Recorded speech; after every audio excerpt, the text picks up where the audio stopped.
दुनिया में हिंदुस्तान की गौरव गाथा में एक नया अध्याय जुड़ने वाला है। जिस कोरोना वायरस से अमेरिका और रूस जैसे ताकतवर देश मुकाबला कर रहे हैं, उस युद्ध में भारत एक नया कीर्तिमान बनाने वाला है। कोरोना की शुरुआत के साथ ही इसकी वैक्सीन बनाने को लेकर पूरी दुनिया में काम शुरू हुआ था। भारत ने भी कोरोना की 2 वैक्सीन बनाई और 16 जनवरी 2021 से कोरोना के खिलाफ निर्णायक जंग की शुरुआत कर दी गई। तब ज्यादातर लोगों को यही लग रहा था कि उन्हें वैक्सीन के लिए लंबा इंतजार करना होगा, लेकिन सिर्फ 10 महीने में भारत में वैक्सीनेशन का आंकड़ा 100 करोड़ के करीब पहुंच चुका है।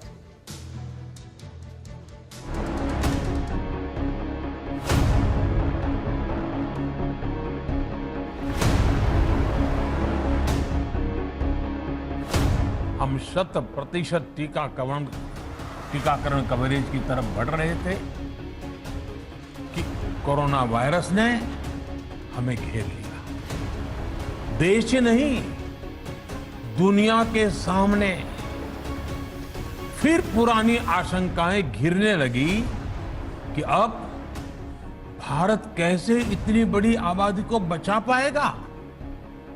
लेकिन साथियों, जब नीयत साफ होती है, नीति स्पष्ट होती है, निरंतर परिश्रम होता है, तो नतीजे भी मिलते हैं। प्रधानमंत्री नरेंद्र मोदी की दृढ़ इच्छा शक्ति, कोरोना पर विजय हासिल करने का संकल्प, लोगों की जिंदगी बचाने का प्रण,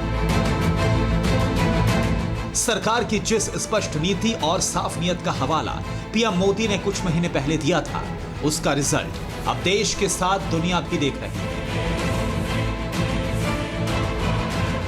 हिंदुस्तान ने वो कर दिखाया जिसकी कल्पना भी दूसरे देश नहीं कर रहे थे। करीब 130 करोड़ की आबादी वाले इस देश में कोरोना की वैक्सीन 100 करोड़ लोगों तक सिर्फ 10 महीने में पहुंचना असंभव का संभव होना लगता है। कल्पना करिए कि अभी हमारे पास भारत में बनी वैक्सीन नहीं होती तो आज भारत जैसे विशाल देश में क्या होता। आप पिछले 50-60 साल का इतिहास देखेंगे तो पता चलेगा कि भारत को विदेशों से वैक्सीन प्राप्त करने में दशकों लग जाते थे। भारत ने अगर अपना इतिहास बदलकर दुनिया को चौंकाया है तो इसकी सबसे बड़ी वजह वैक्सीनेशन को लेकर सरकार की सजगता है। कोरोना की शुरुआत के साथ ही देश में पीएम मोदी ने वैक्सीन के लिए टास्क फोर्स बनाया था। पीएम मोदी की पहल पर सरकार ने रिसर्च के लिए फंड से लेकर हर जरूरी चीज वैज्ञानिकों और एक्सपर्ट्स को दी। आईसीएमआर ने कोवैक्सीन के निर्माण के लिए उद्योगों को वैक्सीन वायरस स्ट्रेन उपलब्ध कराया। डीबीटी ने वैक्सीन परीक्षण के लिए 18 वैक्सीन ट्रायल साइट प्रदान की। सरकार ने अनुसंधान और विकास के प्रयासों को सहयोग देने के लिए 900 करोड़ रुपए का कोविड सुरक्षा मिशन शुरू किया।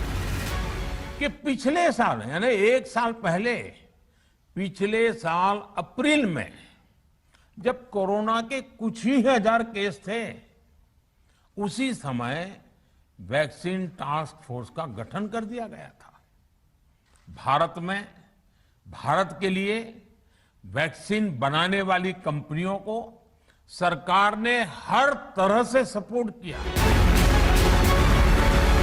जिस दौरान वैक्सीन बनाने का काम चल रहा था, उसी समय कोरोना वैक्सीन को भारत के कोने कोने में पहुंचाने का मिशन शुरू किया गया था।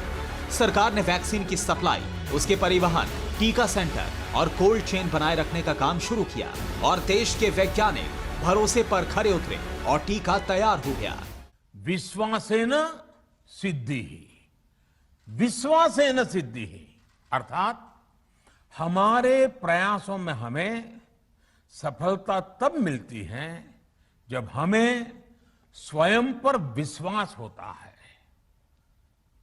हमें पूरा विश्वास था कि हमारे वैज्ञानिक बहुत ही कम समय में वैक्सीन बनाने में सफलता हासिल कर लेंगे।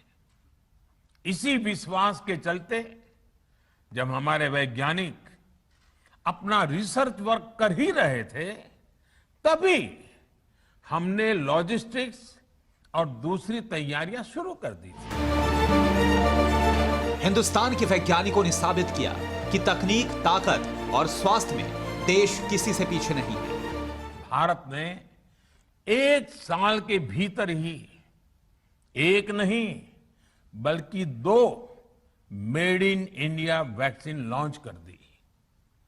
हमारे देश ने, देश के वैज्ञानिकों ने ये दिखा दिया कि भारत बड़े बड़े देशों से पीछे नहीं है।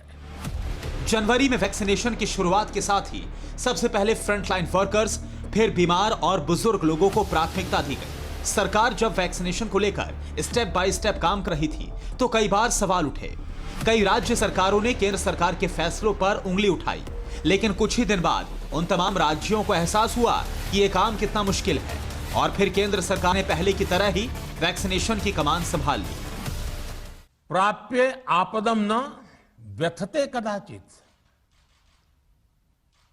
उद्योगम अनु इच्छति चा प्रमत्तः, अर्थात विजेता आपदा आने पर उससे परेशान होकर हार नहीं मानते, बल्कि उद्यम करते हैं, परिश्रम करते हैं और परिस्थिति पर जीत हासिल करते हैं। नतीजा पूरी दुनिया के सामने है। भारत दुनिया में सबसे अधिक वैक्सीन देने वाला देश बन चुका है। भारत ने पूरी दुनिया को बताया है कि वैक्सीन के मामले में भारत ने कैसे दूसरों का सहयोग किया है और आगे कर सकता था। UNGA के मंच से पीएम ने भारत के वैक्सीन मिशन के बारे में जो बताया, उसे सुनकर हर हिंदुस्तानी का सीना गर्व से चौड़ा हो गया। मैं UNGA को ये जानकारी देना चाहता हूं कि भारत ने दुनिया की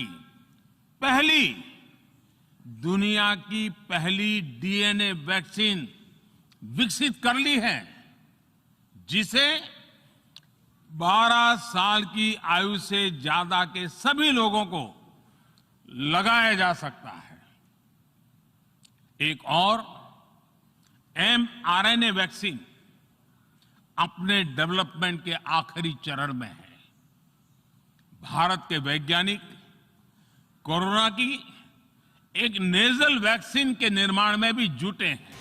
हिंदुस्तान दुनिया में सबसे आगे निकल चुका है तो यूपी देश में सबसे आगे। उत्तर प्रदेश में सोमवार को टीकाकरण का आंकड़ा 12 करोड़ के पार पहुंच गया। पीएम मोदी ने मुख्यमंत्री योगी आदित्यनाथ की तारीफ की है। देश का इतना बड़ा राज्य, इतनी ज्यादा आबादी वाला राज्य होने के कारण एक समय में उत्तर प्रदेश देश के हर बड़े अभियान के लिए चुनौती मान लिया जाता था, लेकिन आज उत्तर प्रदेश के हर बड़े मिशन की सफलता में अग्रणी भूमिका निभा रहा है। बीते वर्षों में स्वच्छ भारत अभियान से लेकर कोरोना के विरुद्ध अभियान में देश ने ये लगातार अनुभव किया है। देश में प्रतिदिन औसतन सबसे ज्यादा वैक्सीन लगाने वाला अगर कोई राज्य है तो उस राज्य का नाम उत्तर प्रदेश है। कोरोना वैक्सीनेशन ने देश में कैसे रफ्तार पकड़ी, इसका अंदाजा आपको इस आंकड़े से होगा। अप्रैल में एक दिन में 29,96,000 वैक्सीन डोज दी गई। मई में एक दिन में 19,69,000 लोगों को वैक्सीन लगी। जून में हर दिन 39,89,000 वैक्सीन डोज दी गई। जुलाई में यह संख्या बढ़कर 43,41,000 वैक्सीन डोज प्रतिदिन हो गई। अगस्त में बढ़कर 59,29,000 डोज प्रतिदिन हो गई। सितंबर में यह बढ़कर 78,69,000 हो गई। तेज होती इस रफ्तार ने कोरोना वैक्सीनेशन की रेस में भारत को सबसे आगे कर दिया, क्योंकि यह मिशन अभी थमेगा नहीं, क्योंकि लक्ष्य हिंदुस्तान के हर आदमी को टीके के दोनों डोज लगाने का है। Bureau report, TV9 Bharatvarsh.